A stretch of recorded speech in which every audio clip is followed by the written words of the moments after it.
there are, the group was, just to give you a brief background to this group. They were formed because they are a member of an international vocal group academy.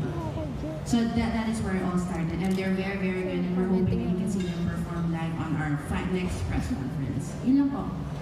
Okay. And Michael and Morissette, how does it feel? You're being given talagang napakalaking importance dito sa show. And how is it? I mean, sharing the stage with the Arnel Pineda.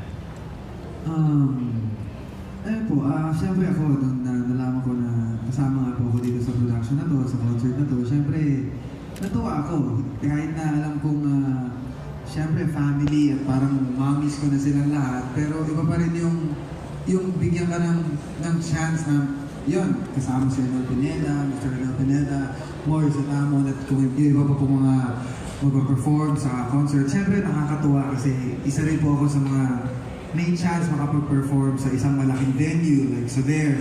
And, yung gagawin po siguro namin dito, ako yung gagawin ko dito, syempre, may mga new songs ako makakantahin, hindi yung mga usual na kinakanta ko sa fiestas.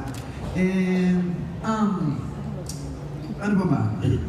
Ayan, sobrang thankful and happy po ako dahil binigyan ako ng opportunity na makasama dito sa concert na to. And sana po huwag sila magsawa at po huwag kayo magsawa sa mga dito sa concert.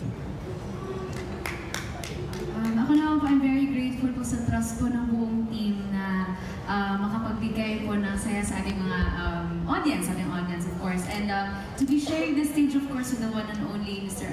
Arnel Pineda, sobrang nakaka-warm po. Kasi syempre, ako po galing po akong Cebu, and then we decided to relocate to Manila to follow yung dream ko po with my very supportive family. And grabe, dati po pinapakinggan ko lang po si Sir Arnel, at ngayon na makakasama ko na po siya. Sobrang, yun, it's like a dream pa rin po. So we're very excited po sa lahat ng production numbers, lahat po ng performances po namin. And syempre sa buong team ko, thank you din po sa tiwala niyo po sa amin. Thank you. Thank you so much. And guys, let's welcome one of our producers. She's here now.